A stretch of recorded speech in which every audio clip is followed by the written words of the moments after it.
Hello people, आज हम लोग फिर इस वीडियो लेक्चर में ट्रांसफार्मर के नेक्स्ट टॉपिक यानी कि लॉसेस इन द ट्रांसफार्मर, जिसमें इलेक्ट्रिकल लॉस हम लोग बात कर रहे थे। इलेक्ट्रिकल लॉस में हम लोग ने कॉपर लॉस जो है लास्ट वीडियो लेक्चर में बात किया था। उसके बाद हम लोग जो है अब कोर लॉसेस बात करेंगे। ओके, कोर लॉसेस आपको याद होगा, जब हम लोग आइडियल ट्रांसफार्मर में नो लोड में हम लोग बात कर रहे थे तो आपको याद होगा कि कोर लॉसेस जो है आइडियल में जीरो होना चाहिए था। लेकिन जैसे ही प्रैक्टिकल ट्रांसफार्मर रियल ट्रांसफार्मर की ओर मूव कर रहे थे तो कोर लॉस को कंसिडर की, और जब नो लोड कंडीशन था तब भी कोर लॉस हो रहा था। Of course there will be the magnetic circuit, magnetic core. तो हम लोग जो भी इनपुट पावर दे रहे हैं, when the input power is supplied to the primary of the transformer, तो हो क्या रहा है, सम पार्ट, उस इनपुट पावर का कुछ पार्ट जो है आउटपुट में चला गया, कुछ पार्ट जो है कॉपर लॉस में चला गया, और रिमेनिंग पार्ट जो बचा आपका वो कोर लॉस में चला गया। यानी कि हम लोग बोल सकते हैं कि इसका कुछ पार्ट जो है लॉस में गया, कुछ पार्ट हम लोग यूटिलाइज किए। मैक्सिमम पार्ट को हम लोग यूटिलाइज करते हैं, और कॉपर लॉस में यानी कि I²R के कोरस्पॉन्डिंग लॉसेस वो कॉपर लॉस में चला गया, और रिमेनिंग जो मैग्नेटिक मटेरियल में लॉसेस होता है that is the core loss. Core loss यानी कि जो बाइंडिंग के कोर में है, मैग्नेटिक लॉस भी कहते हैं बिकॉज मैग्नेटिक मटेरियल है ये। इसी को आयरन लॉस कहते हैं because iron is such type of magnetic material. इसको हम लोग कांस्टेंट या फिक्स लॉस भी कहते हैं फॉर द सर्टेन कंडीशन। तो हम लोग यहाँ पे कोर लॉस कंसिडर किए, यानी कि हम लोग जो बात कर रहे हैं कोर लॉस जो हो रहा है वो कहाँ हो रहा है, ट्रांसफार्मर के मैग्नेटिक कोर में, है ना। ट्रांसफार्मर का मैग्नेटिक कोर जो जनरली बना होता है CRGO, cold rolled grain oriented, CRGO silicon steel. CRGO cold rolled grain oriented silicon steel. ये इस मटेरियल का बना हुआ होता है। तो हम लोग यहाँ पे जो है सिलिकॉन स्टील का यूज़ करते हैं। सिलिकॉन स्टील का मैग्नेटिक कोर के रूप में इसलिए यूज़ करते हैं ट्रांसफार्मर में, just to reduce the core losses, है ना। कोर लॉसेस को कम रखने के लिए, यानी कि कम से कम लॉसेस हो कोर लॉस के रूप में, और आउटपुट ज़्यादा से ज़्यादा हो, उसके लिए हम लोग सिलिकॉन स्टील का या CRGO स्टील का हम लोग इस्तेमाल करते हैं। यहाँ पे सिलिकॉन का देने का मतलब क्या है, सिलिकॉन, तो सिलिकॉन हम लोग ऐड करते हैं just to provide the conductivity of the material. Conductive होना चाहिए, मोर कंडक्टिव होना चाहिए। बट यहाँ पे हम लोग सिलिकॉन को यूज़ करते हैं अल्सो इसको ब्रिटलनेस बनाने के लिए कुछ हद तक। काफ़ी हद नहीं है, अगर हम लोग वो मटेरियल ब्रिटल हो जाएगा तो वो क्या होगा, क्षणभंगुर, है ना, यानी कि तुरंत टूट जाएगा। लेकिन अप टू सर्टेन परसेंटेज तक हम लोग को मटेरियल को ब्रिटल बनाना पड़ता है, सो डैट कि वो फ्लेक्सिबल टाइप का बिहेव करे। तो हम लोग सिलिकॉन को ऐड कर रहे हैं यहाँ पे कोर मटेरियल में या मैग्नेटिक मटेरियल में, just to make them brittle up to some extent, है ना। कुछ हद तक जो है ब्रिटल बनाने के लिए हम लोग सिलिकॉन का इस्तेमाल कर रहे हैं। नाउ यहाँ पे एक जो कोल्ड रोल्ड हम लोग बात कर रहे हैं, उसी तरह एक हॉट रोल्ड मटेरियल होता है। दो तरह का मटेरियल होता है, cold rolled, hot rolled, grain oriented. और स्टील को हम लोग क्या करते हैं, दानेदार पार्ट होता है उसको रोलिंग करके उसको जब कोल्ड होता है, कोल्ड कंडीशन में तभी हम लोग यूज़ करते हैं, और जब हॉट होता है तब हम लोग उसको अलग यूज़ करते हैं, है ना। इस तरह का मटेरियल है ये। साथ साथ अगर हम लोग यहाँ पे हॉट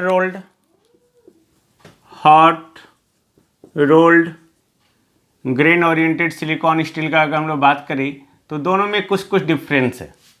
डिफरेंसेस क्या है कि हॉट रोल्ड में जो है रेसिस्टेंस हाई होता है, और इसमें जो रेसिस्टेंस क्या होता है, ये लो होता है। रेसिस्टिव मटेरियल हाई होगा, यानी कि इसमें हाई रेजिस्टेंस, इसमें लो रेसिस्टेंस।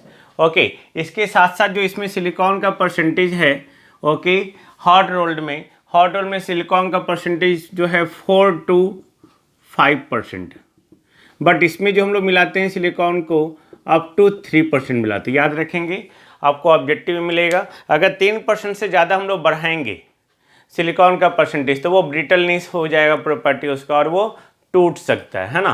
तो ये भी हमारा है। बट हॉट रोल में जो है लॉसेस लेस होता है, लेस लॉस होता है, इसमें हाई लॉस होता है।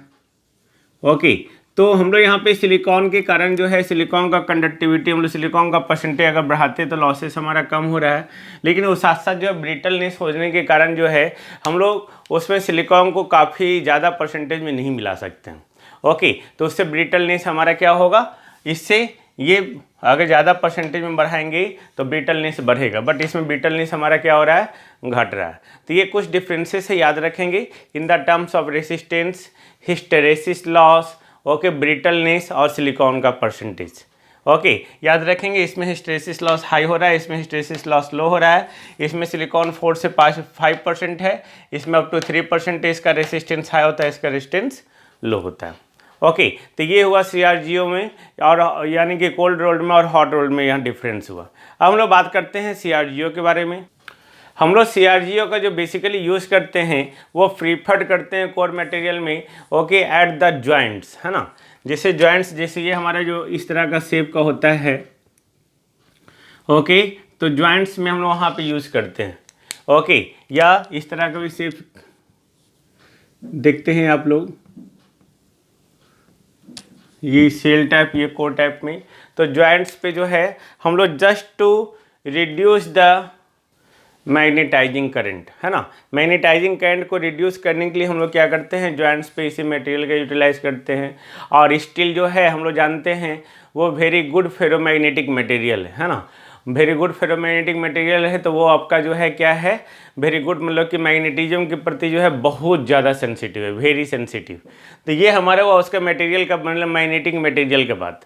अब हम लोग मैग्नेटिक मटेरियल बात कर लिए, तो हम लोग जो मेन मुद्दा था यहाँ पे बात करने का वो कोर लॉस था, ये तो एडिशनली मैंने यहाँ बता दिया। तो कोर लॉसेस क्या होता है यहाँ पे, वो 2 तरह का है। कौन कौन, एक हिस्टेरेसिस लॉस हो गया और दूसरा हो गया आपका ईडी करंट लॉस, है ना। हिस्टेरेसिस लॉस और eddy current loss, this one, hysteresis, WH,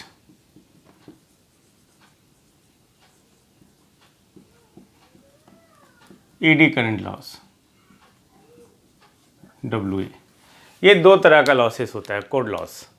तो हम लोग दोनों लॉस के बारे में यहाँ पे अब डिटेल करेंगे कि ये होता क्या है ना, एक एक करके बारी बारी से हम लोग यहाँ पे डिटेल करेंगे। अब हिस्टेरेसिस लॉस में जाने से पहले हम लोग हिस्टेरेसिस लॉस जो हम लोग जानते हैं कि कहीं भी कोई मैग्नेटिक मटेरियल में हिस्टेरेसिस लॉस हो रहा है या ट्रांसफार्मर में हिस्टेरेसिस लॉस हो रहा है, ये क्यों हो रहा है, that is just due to magnetic reversal. Magnetic reversal, okay, magnetic reversal यानी कि वहाँ पे जहाँ नॉर्थ पोल बन रहा था वहाँ पे साउथ पोल बन गया, फिर नॉर्थ पोल बन गया, फिर साउथ पोल बन गया। तो मैग्नेटिक पोल जो रिवर्स हो रहा है, ओके, उसी के कारण हिस्टेरेसिस लॉस हो रहा है। जैसे आगे आप DC मशीन में पढ़ेंगे, ओके, DC मशीन जो हम लोग आगे स्टडी करेंगे तो वहाँ भी आप देखेंगे कि मैग्नेटिक रिवर्स हो जा रहा है। ओके, यहाँ पे नॉर्थ पोल, ओके, यहाँ साउथ, यहाँ नॉर्थ, यहाँ साउथ, ओके, आगे देखेंगे, डोंट वरी। अभी इस पॉइंट पे जो है साउथ पोल बना हुआ है, वही जब यहाँ मूव करके ये यहाँ चला जाएगा तो ये क्या हो जाएगा, नॉर्थ पोल यहाँ बन जाएगा। इसी मटेरियल में ये रोटेटिंग एलिमेंट है ना। तो यहाँ पे साउथ, साउथ से नॉर्थ, तो यहाँ पे जो इसका पोलरिज्म था, है ना, ये इस तरह से था, साउथ नॉर्थ। तो ये तो मूव करके इस तरह से होना चाहिए फिर, ओके, नॉर्थ साउथ, ये साउथ यहाँ पे एंड पे, नॉर्थ यहाँ पे इस तरह से। बट ये क्या होता है, क्योंकि मैग्नेटिक फील्ड निकल रहा है तो यहाँ पे ये नॉर्थ और यहाँ पे साउथ, तो डायपोल मोमेंट का डायरेक्शन चेंज हो जाता है, उसी को हम लोग मैग्नेटिक रिवर्सल कहते हैं। तो मैग्नेटिक रिवर्सल के कारण जो है, ओके, वहाँ पे हिस्टेरेसिस लॉस होता है। इसको हम लोग हिस्टेरेसिस लूप के द्वारा भी देख सकते हैं। हिस्टेरेसिस लूप आपको ध्यान होगा, आपने पढ़ा होगा,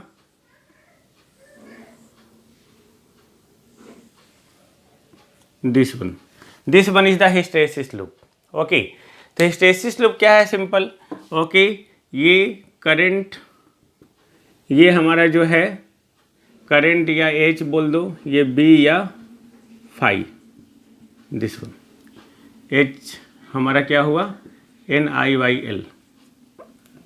ओके, जैसे जैसे अब करंट बढ़ाते हैं या एच हम लोग बढ़ाते हैं तो ये अप टू सम एक्सटेंट यहाँ पे क्या हुआ, मैक्सिमम हो गया। ओके, तो मैक्सिमम होने के बाद ये क्या हो रहा है, इसके बाद अब कितना ही बढ़ाएंगे मैग्नेटिक फ्लक्स इससे ज़्यादा इंक्रीज नहीं करेगा, तो ये मैक्सिमम हो गया। तो इसके बाद हम लोग क्या करते हैं, करंट के वैल्यू को घटाते हैं। तो करंट के वैल्यू को जब हम लोग घटाते हैं तो वो सेम पाथ को फॉलो नहीं करता है। ओके, सेम पाथ को फॉलो नहीं करता, यानी कि इस पाथ से गया तो ये स्लाइटली रिड्यूस होते होते होते जो है अब करंट जीरो होने के बावजूद भी इसमें कुछ ना कुछ मैग्नेटिज्म रह जाता है। ओके, तो यहाँ पे ये जो हमारा O है ये A है। Okay, OA। ओके, तो यहाँ पे ये जो पार्ट है OA that is called residual flux density, जिसको हम लोग रिटेंटिविटी भी कहते हैं। तो यहाँ पे ये जो पोर्शन है ये डिपेंड करता है कि वो मैग्नेटिक मटेरियल हमारा सॉफ्ट है या हार्ड मैग्नेटिक मटेरियल है। अगर हम लोग सॉफ्ट और हार्ड के बारे में जानना चाहें तो हार्ड मैग्नेटिक मटेरियल यानी कि जो ईजिली मैग्नेटाइज भी नहीं हो रहा और ईजिली डीमैग्नेटाइज भी नहीं होता है, और सॉफ्ट ईजिली मैग्नेटाइज होना, ईजिली डीमैग्नेटाइज होना, उसी को हार्ड और सॉफ्ट कहते हैं। तो यहाँ पे ये देखा जाता है कि कोई भी मैग्नेटिक मटेरियल हो, ओके, अगर वो एक बार मैग्नेटाइज हो गया है तो वो अप टू सर्टेन वैल्यू तक जो है उसमें मैग्नेटिक प्रॉपर्टी रहता है हमेशा। ओके, तो अप टू सर्टेन वैल्यू उसके डिपेंड करता है कि इसका परमेबिलिटी कितना है, उसके अकॉर्डिंग जो है यहाँ पे रिटेंटिविटी यानी कि अपने पहचान को बनाए रखता है कि हम एक मैग्नेट है। तो यहाँ पे कुछ वैल्यू तक ही रहता है, उसके बाद फिर से अब करंट को रिवर्स डायरेक्शन में बढ़ाते हैं। तो रिवर्स डायरेक्शन में बढ़ाने का मतलब क्या है, इस डायरेक्शन में बढ़ा रहे थे तो पॉजिटिव था, अब इस डायरेक्शन में बढ़ाएंगे तो नेगेटिव होगा, तो मैग्नेटिक फ्लक्स क्या होगा, घटना शुरू होगा। घटते घटते घटते घटते घटते जो है एक इंस्टेंट आएगा जहाँ पे करंट का वैल्यू होने के बावजूद मैग्नेटिक फ्लक्स का वैल्यू क्या हो गया, जीरो हो गया, है ना। इसको कोइर्सिविटी कहते हैं, कोइर्सिविटी, इसको रिटेंटिविटी,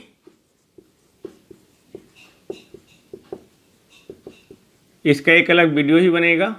ओके, और इसको कोइर्सिविटी।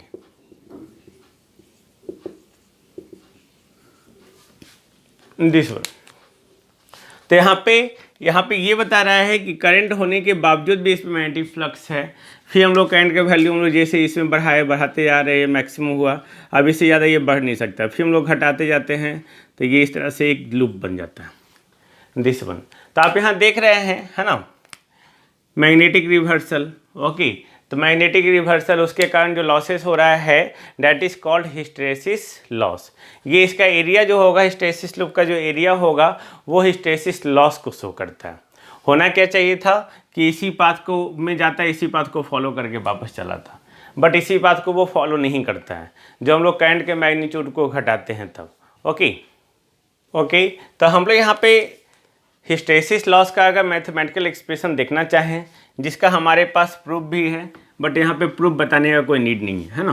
तो हम लोग यहाँ पे अगर मैथमेटिकल एक्सप्रेशन देखना चाहें हिस्टेरेसिस लॉस का, तो हम लोग जानते क्या है कि हिस्टेरेसिस लॉस जो होता है that is directly proportional to the Bm to the power x into F.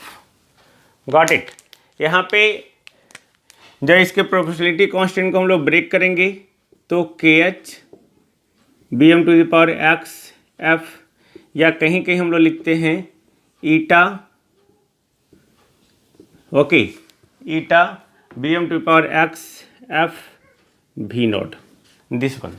तो यहाँ पे ये सब सारा पैरामीटर क्या डिनोट कर रहा है, ये सब सारा पैरामीटर जो है आपको all of you know, Bm is the maximum flux density, okay, f is the frequency, KH जो है that is called hysteresis coefficient.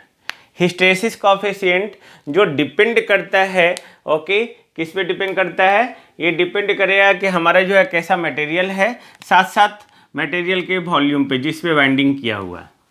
Okay, but ये जो है ये ईटा जो है हमारा, ये कांस्टेंट है, ये कांस्टेंट है जो डिपेंड्स कर रहा है, ये अनदर कांस्टेंट है जो डिपेंड करता है कोर के मटेरियल पे, ये वॉल्यूम पे डिपेंड नहीं करता है। यहाँ पे आपको स्पष्ट रिलेशन पता चल रहा है कि केस जो है ये ईटा भी नॉट है, भी not is the volume of the core material. Okay, तो ये एक्चुअली ये मटेरियल पे डिपेंड कर रहा है, तो ये मटेरियल, ये वॉल्यूम, तो ये मटेरियल और वॉल्यूम दोनों पे डिपेंड करता है। बाकी ये maximum flux density and frequency है। ओके, अब यहाँ पे एक चीज़ देखने वाली बात क्या है, एक्स है क्या? एक्स हमारा जो है वो स्टीनमिक जी कांस्टेंट है। ओके, स्टीनमिक जी कांस्टेंट या कोफिशिएंट भी कहीं के लिखते हैं, जिसका वैल्यू जो है 1.5 से 2.5 रेंज तक होता है डिपेंडिंग अपॉन द मटेरियल, है ना। तो हम लोग यहाँ पे जो सिलिकॉन स्टील का यूज़ कर रहे हैं तो उसके कारण इसका वैल्यू क्या होगा, x = 1.6, जो टिपिकल वैल्यू है। यानी कि हम लोग यहाँ पे कहीं भी अगर कुछ वैल्यू नहीं दिया हुआ रहे तो उस कंडीशन में जो है x का वैल्यू क्या लेंगे, 1.6, है ना। तो इस तरह से हम लोग जो है हिस्टैरिसीस लॉस देखे, आगे जाके हम लोग इसको और डिफाइन करेंगे। यहाँ पे आपको एक चीज़ पता चल रहा है, फ्रीक्वेंसी बढ़ेगा तो हिस्टैरिसीस लॉस बढ़ेगा, मैक्सिमम फ्लक्स डेंसिटी बढ़ेगा तो हिस्टैरिसीस लॉस बढ़ेगा। ऑल ऑफ यू सी, है ना, आप देख सकते हैं, all of you can see.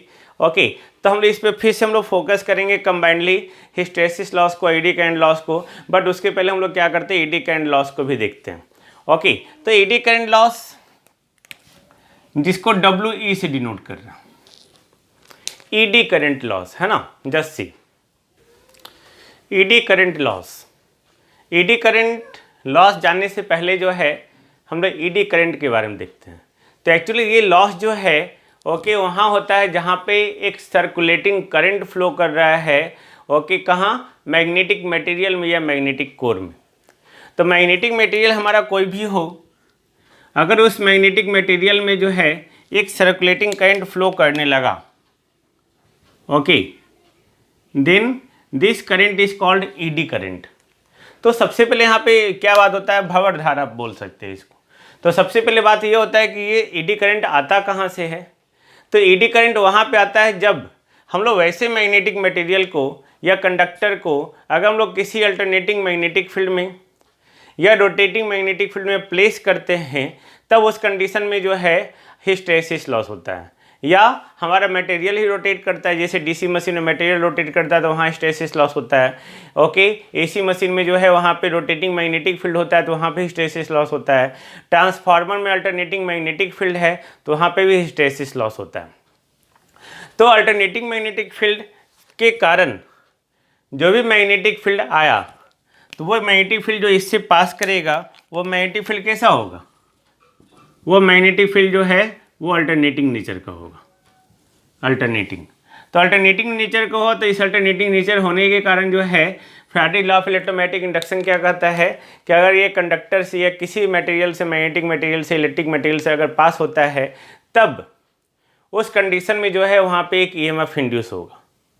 तो कंडक्टर है तो आपको याद होगा कंडक्टर का प्राइमरी वाइंडिंग में EMF इंड्यूस हो रहा है, सेकेंडरी वाइंडिंग में EMF इंड्यूस हो रहा है। ओके, बट मैग्नेटिक मटेरियल में भी EMF इंड्यूस होता है। ओके, ऑफकोर्स EMF इंड्यूस होगा और इस मटेरियल का अपना रेसिस्टेंस है। ओके, तो वो रेसिस्टेंस और ये करंट, ओके, अगर हम इस तरह से बात करते हैं that is called eddy current.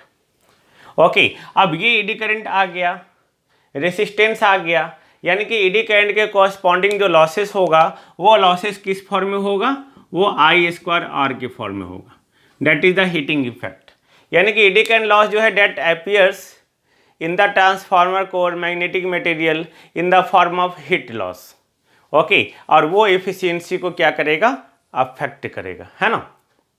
तो यहाँ पे आपको साफ दिख रहा है कि ईडी करंट लॉस के कारण जो है हीट आया, हीटिंग इफेक्ट के रूप में अपीयर हो रहा है, तो उसके चलते टेम्परेचर राइज होगा और वो एफिशिएंसी को भी क्या करेगा, कम करेगा।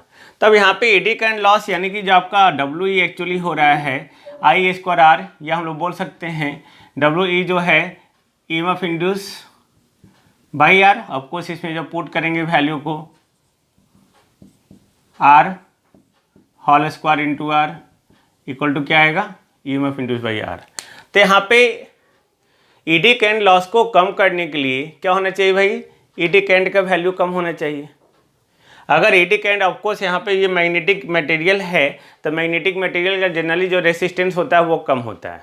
तो जो रेसिस्टेंस कम है तो ईडी करंट का वैल्यू क्या होगा, ज़्यादा होगा। जब ईडी करंट का वैल्यू ज़्यादा होगा तो उसके स्क्वायर में इसका लॉसेस आ रहा है, तो ईडी करंट लॉस का वैल्यू क्या होगा, ज़्यादा होगा, जितना ज़्यादा होगा उतना ज़्यादा हीटिंग इफेक्ट होगा, उतना कम एफिशिएंसी होगा।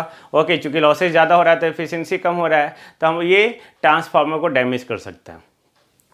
तो हम लोग क्या चाहेंगे कि इस मैग्नेटिक मटेरियल का रेसिस्टेंस जो है कम से कम। तो अब कोई भी थिक मटेरियल है हमारा, सपोज ये हमारा पूरा थिक मटेरियल है, थिक, ओके, एकदम थिक मटेरियल, मोटा। तो मोटा अगर मटेरियल है तो इस मोटे मटेरियल का थिकनेस ज़्यादा है, तो थिकनेस ज़्यादा है तो उसके कॉरस्पॉन्डिंग जो है रेसिस्टेंस कम होगा। रेसिस्टेंस कम होगा तो करंट क्या होगा, ज़्यादा होगा। करंट ज़्यादा होगा तो हीटिंग इफेक्ट ज़्यादा होगा और ईडी करंट लॉस बढ़ जाएगा। तो उसके लिए हम लोग क्या करते हैं, एक थिक मटेरियल ना लेके हम लोग क्या करते हैं, पतला पतला मटेरियल लेते हैं ऐसे करके, ओके, और सारे मटेरियल को क्या करते हैं, लेमिनेट कर देते हैं। यानी कि हम लोग क्या करते हैं, एक मोटा मटेरियल नहीं लेके एक पतला पतला मटेरियल लेके हम लोग उसको लेमिनेट कर देते हैं। ओके, तो यहाँ पे यानी कि अगर लेमिनेशन है तो एक मटेरियल से दूसरे मटेरियल में करंट फ्लो नहीं करेगा। तो ये जो बहुत मोटा है तो मोटा नहीं हो कि एकदम पतला पतला पतला पतला इस तरह से जुड़ा हुआ है ना, जैसे कि ये हमारा है। ओके, इसमें क्या है, इसमें बहुत सारे लेयर हैं, तो बहुत सारे लेयर है, तो आप सारे लेयर को हम लोग एक साथ किए तो इसमें एक एक लेयर में करंट ऐसे करके फ्लो करेगा। ओके, एक एक लेयर, अगर वो पूरा कंबाइंड लेयर होगा तो पूरे में एक ही होगा। अगर एक ही मटेरियल हुआ बीच में बिना लेमिनेशन का, तो इसमें इसका रेसिस्टेंस आपने क्या देखा, एरिया बढ़ने का रेसिस्टेंस घटेगा, रेसिस्टेंस घटने का करंट बढ़ेगा, करंट बढ़ने का हीटिंग इफेक्ट होगा, ईडी करंट लॉस ज़्यादा होगा। तो अगर यहाँ पे हम लोग इसके एरिया को घटा दें, तो एरिया कैसे घटाएंगे, तो एक मोटा मटेरियल लेने के बजाय कि हम लोग क्या करते हैं, पतला पतला मटेरियल लेते हैं। ओके, हम लोग पतला पतला मटेरियल लिए और पतला पतला इस मटेरियल को हम लोग क्या करते हैं, लेमिनेट कर देते हैं, सो डेट कि इस मटेरियल से इस मटेरियल में करंट ना फ्लो करे। तो होता क्या है कि सारे मटेरियल में ईएमएफ इंड्यूस्ड होगा, आपको सारे से मैग्नेटिक फ्लक्स पास कर रहा है, तो सारे से मैग्नेटिक फ्लक्स पास कर रहा है तो सारे में ईएमएफ इंड्यूस होगा, सारे में ईएमएफ इंड्यूस होगा, बट वहाँ पे जो रेसिस्टेंस होगा, क्योंकि एरिया उसका घट गया, तो जब एरिया घट गया तो एरिया घटने का रेसिस्टेंस क्या होगा, थिन हो गया ना, एरिया पतला हो गया तो रेसिस्टेंस बढ़ जाएगा। रेसिस्टेंस बढ़ने का करंट क्या होगा, घट जाएगा। करंट घटेगा तो ईडी करंट लॉस क्या हो गया, घट गया। तो इस तरह से हम लोग ईडी करंट लॉस का वैल्यू क्या करते हैं, कम करते हैं। ओके, तो ईडी करंट लॉस का वैल्यू कम हो गया। अब यहाँ पे अगर हम लोग एक्सप्रेशन का बात करें ईडी करंट में, ओके, तो एक्सप्रेशन हमारा क्या है, यहाँ पे सिंपल मैथमेटिकल एक्सप्रेशन जिसका प्रूफ भी है हमारे पास। ओके, बट यहाँ पे हम लोग सिर्फ एक्सप्रेशन का बात कर रहे हैं। Okay, eddy current loss is directly proportional to square of the maximum flux density and the square of the frequency. Okay, वही अगर इसकी प्रोपोर्शनलिटी कांस्टेंट को ब्रेक करेंगे तो K B M square F square. Okay, फिर से इसको हम लोग ब्रेक करेंगे तो K B M square F square, okay, T square भी नॉट। तो इस तरह से हमारा ईडी करंट लॉस का जो है मैथमेटिकल एक्सप्रेशन है, दैट इज़ वेरी इंपॉर्टेंट, जिसमें बी एम जो है मैक्सिमम फ्लक्स डेंसिटी है, एफ हमारा फ्रीक्वेंसी है, के जो है वो ईडी करंट कॉफिशिएंट है ना। ईडी करंट कॉफिशिएंट जिसका वैल्यू डिपेंड कर रहा है मटेरियल पे, के। Okay, thickness of the lamination, यानी कि लेमिनेशन हमारा जो होना चाहिए, जो हम लोग मैग्नेटिक मटेरियल में पतला पतला मटेरियल लिए तो उसमें लेमिनेट जो हम लोग कर रहे हैं उसके लेमिनेशन पे भी डिपेंड करता है। तो आपको थिकनेस हमारा क्या होना चाहिए, कम से कम होना चाहिए, क्योंकि जितना कम से कम थिकनेस होगा उतना कम से कम लॉस होगा। तो टी हो गया thickness of the lamination, V naught हो गया volume of the core material, total volume. Okay, तो वॉल्यूम भी कम से कम होना चाहिए। तो इस तरह से ईडी करंट लॉस का हमारा क्या हो गया, ये एक्सप्रेशन हो गया, है ना। तो ये एक्सप्रेशन है। अब हम लोग यहाँ पे देखेंगे कि कोर लॉस होता क्या है। हम लोग कंबाइंड सारा एक्सप्रेशन जान लिए, है ना। तो कंबाइंड एक्सप्रेशन जान लिए तो कोर लॉस के बारे में हम लोग देखेंगे। तो कोर लॉस मैंने क्या कहा, वो दो तरह का होता है, ओके, हिस्टैरिसीस लॉस और ईडी करंट लॉस। तो W C equal to W H plus W E, like that, है ना। तो W C equal to K H B M to the power X F plus K B M square F square लिख सकते हैं, नहीं। अब transformer के equation अगर देखना चाहें हम लोग, ओके, तो याद होगा v इक्वल टू √2 पाई, या हम लोग ऐसे लिख सकते हैं 4.44 NF φm। नहीं, तो ये हमारा एक्चुअली क्या है, √2 पाई है। तो v equal to √2 pi NF BM into A लिख सकते हैं। तो V/F equal to √2 pi NA into BM लिख सकते हैं। यानी कि हम लोग लिख सकते हैं V/F is directly proportional to BM। I think no problem है ना। This is very important. Okay, V voltage और ये फ्रीक्वेंसी। नाउ अगर हम लोग एबव एक्सप्रेशन को चेंज करना चाहें रिगार्डिंग द ट्रांसफार्मर, यानी कि कहने का मतलब क्या है कि when voltage and frequency as well as BM are constant. Okay, अगर ऐसा हुआ तब क्या होगा, यानी कि हम लोग बोल सकते हैं कि V एंड F, ऐसे हम लोग इसे भी लिख सकते हैं, आर चेंजेज। ओके, यानी कि BM changes, got it, V BM F changes, यानी कि BM चेंजेज। ओके, तो चेंज किस तरह से, चेंज इस तरह से कि V/F जो होना चाहिए वो कभी भी कांस्टेंट नहीं होना चाहिए, पहला कंडीशन। अगर V/F कांस्टेंट हुआ तो वो दूसरा कंडीशन हम लोग अलग बात करेंगे, यानी कि वोल्टेज और फ्रीक्वेंसी चेंज होना चाहिए। तो अगर ये दोनों चेंज होगा तो ये भी चेंज होगा। ओके, इसलिए हम लोग यहाँ पे और लिखे हैं। तो इस तरह से चेंज हो कि V/F का रेशियो जो हो वो कभी कांस्टेंट ना हो। तो जब कभी कांस्टेंट नहीं होगा, ओके, तो WC हमारा क्या है, हिस्टैरिसीस लॉस, यानी कि KH। तो BM को हम लोग क्या लिखेंगे, V/F लिख सकते हैं, है ना। ये हम लोग अलग से हम लोग बात करते हैं। WH is directly proportional to VM to the power XF। तो WH directly proportional to BM के जगह पे V/F FX, यानी कि WH is directly proportional to V to the power X F1 minus X। This one हम लोग लिख सकते हैं, आई थिंक नो प्रॉब्लम।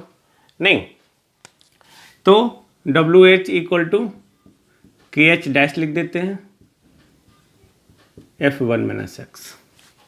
ओके, उसी तरह अगर हम लोग एडी करंट लॉस का बात करें तो WE equal directly proportional to BM square F square. तो WH directly proportional to V/F whole square F square cancel. तो WH directly proportional to V square, यानी कि WE equal to KE dash V square, यानी कि WC equal to KH dash